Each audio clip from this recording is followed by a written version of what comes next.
अस्सलाम वालेकुम। पाकिस्तान में इस वक्त शाम के 7, भारत में 7:30 और यहाँ हमारे स्टूडियोज की घड़ियों में सुबह के 9 बज रहे हैं। वॉइस ऑफ अमेरिका वाशिंगटन की उर्दू सर्विस से हमारी बाकायदा नशरियात का आगाज होता है। पहले घंटे के लिए मैं हूँ आपका मेज़बान खालिद हमीद।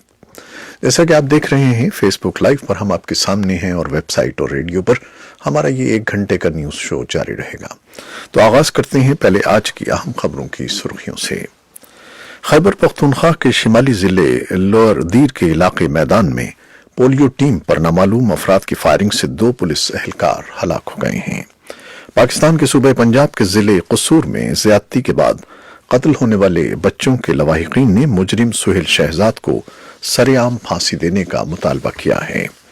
एमनेस्टी इंटरनेशनल ने पाकिस्तान के साबिक सदर परवेज मुशर्रफ की सजाए मौत के अदालती फैसले पर अपने रद्दअमल में कहा है कि साबिक सदर और उनकी हुकूमत में शामिल अफराद का एहतसाब सिर्फ एक मामला ही नहीं बल्कि मावराए अदालत कत्ल, जबरी गुमशुदगियों, तशद्दुद और दीगर मामलात पर भी होना चाहिए। मलेशिया के दारुल-हुकूमत कुआलालंपुर में इस हफ्ते होने वाली इस्लामी ममालिक की कॉन्फ्रेंस में शिरकत के लिए मुतअद्दिद इस्लामी मुल्कों के रहनुमा मलेशिया पहुंच रहे हैं, ताहम पाकिस्तान इस कॉन्फ्रेंस में शिरकत नहीं कर रहा है। और पाकिस्तान के वज़ीर-ए-आज़म इमरान खान ने इंतबाह किया है कि भारतीय कंट्रोल वाले कश्मीर से मुतालिक भारत की मुसलमान मुखालिफ पॉलिसियों के नतीजे में पनागुज़ीनों का इतना बड़ा बहरान पैदा हो जाएगा जो कई अशरों में देखने में नहीं आया है। भारत के ज़ेर-ए-निज़ाम कश्मीर में गैर यकीनी और मखदूश सूरत हाल ने इलाके की मईशत को भारी नुकसान पहुंचाया है। भारतीय सुप्रीम कोर्ट ने तरमीम शुदा शहरियत कानून के खिलाफ दायर 59 दरखास्तों पर समाअत करते हुए कहा है कि वो इस कानून के आईनी जवाज का जायजा लेगा। अमरीकी कांग्रेस में सदर ट्रंप के खिलाफ मुआवजे की कार्रवाई पर तारीखी वोट आज होने वाला है, जबकि न्यूयॉर्क और दूसरे शहरों में ट्रंप मुखालिफ रैलियों का इनेकाद हुआ है। और अफगान मुफाहिमत के लिए अमरीकी खुसूसी मंदूब ज़ालिम खलीलजाद बुध के रोज काबुल पहुंच गए हैं और सदर गनी से मुलाकात की है। ये थीं 6 सुर्खियां, तफसील कुछ देर के बाद।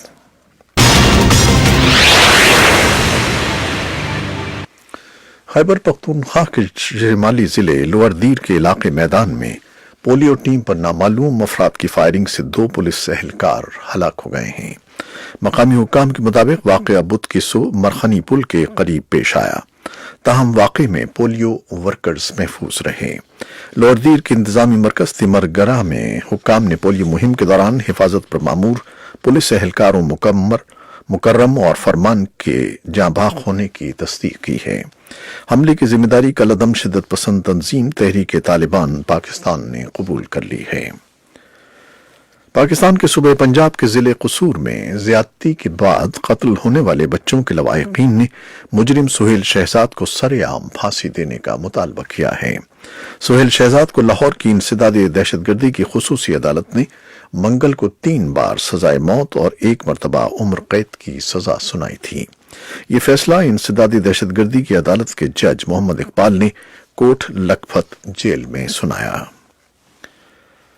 माहिरीन कानून और आईनी माहिर जनरल परवेज मुशर्रफ को संगीन गद्दारी केस में सजाए मौत सुनाए जाने और आर्मी चीफ की मुद्दत मुलाजमत में तौसी के मामले पर दिए गए अदालती फैसलों को तारीखी फैसला करार दे रहे हैं।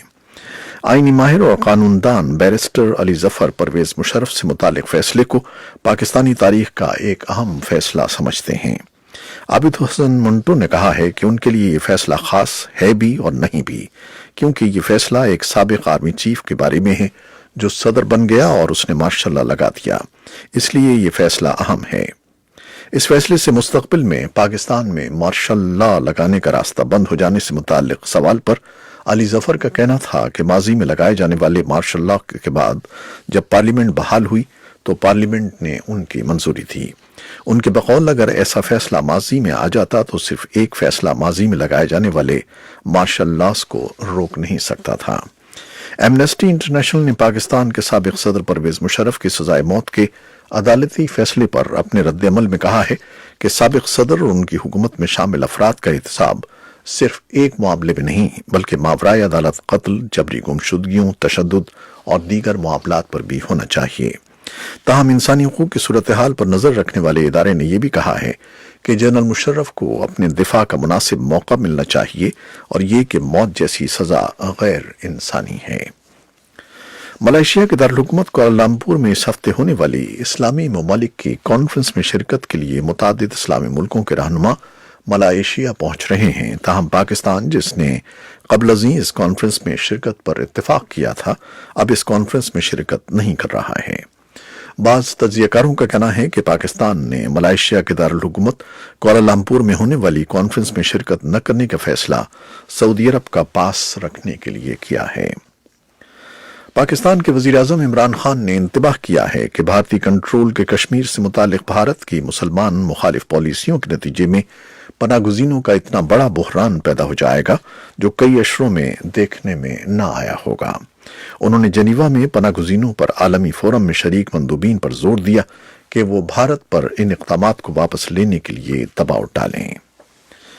بھارت کے زیر انتظام کشمیر میں غیر یقینی اور مخدوش صورتحال نے علاقے کی معیشت کو بھاری نقصان پہنچایا ہے۔ بدھ کو Kashmir chamber of commerce and industry نے ایک عبوری رپورٹ جاری کی ہے جس میں دعویٰ کیا گیا ہے کہ 5 اگست سے 3 دسمبر تک یعنی 4 ماہ کے عرصے کے دوران صرف وادی کشمیر کے 10 اضلاع میں معیشت کو تقریباً 18,000 کروڑ روپے کا خسارہ اٹھانا پڑا ہے، جبکہ 5 لاکھ کے لگ بھگ افراد کا روزگار بھی چھن گیا ہے۔ اسی اثنا میں آج بدھ کو سری نگر کی جامع مسجد میں گزشتہ 4.5 ماہ میں پہلی مرتبہ نماز ادا کی گئی۔ اس تاریخی عبادت گاہ کو 4 اگست کی رات کو پولیس نے کشمیر میں نافذ کی گئی پابندیوں کے بعد مقفل کر دیا تھا۔ بھارتی سپریم کورٹ نے ترمیم شدہ شہریت قانون کے خلاف دائر 59 درخواستوں پر سماعت کرتے ہوئے کہا ہے کہ وہ اس قانون کے آئینی جواز کا جائزہ لے گا، تاہم اس نے اس پر عمل درآمد پر روک لگانے سے انکار کر دیا ہے۔ اس نے حکومت کو ایک نوٹس جاری کر کے اپنا موقف پیش کرنے کی ہدایت دی ہے۔ ادھر اس متنازع قانون کے خلاف ملک کے مختلف حصوں میں آج بھی احتجاجی مظاہرے ہوئے ہیں۔ اس بارے میں ہمارے پاس تفصیلی رپورٹیں ہیں جو کچھ دیر میں آپ کے لیے پیش کریں گے۔ اور افغان مفاہمت کے لیے امریکی خصوصی مندوب زلمے خلیل زاد بدھ کے روز کابل پہنچ گئے ہیں اور صدر غنی سے ملاقات کی ہے۔ صدر کے نائب ترجمان درانی وزیری نے وائس آف امریکہ کو بتایا کہ سفیر خلیل زاد نے آج صدر غنی سے ملاقات کی۔ صدر کے ترجمان صدیق صدیقی نے بھی بتایا کہ صدر غنی اور سفیر خلیل زاد نے طالبان کے افغانستان میں خفیہ ٹھکانوں اور جنگ بندی پر بات کی۔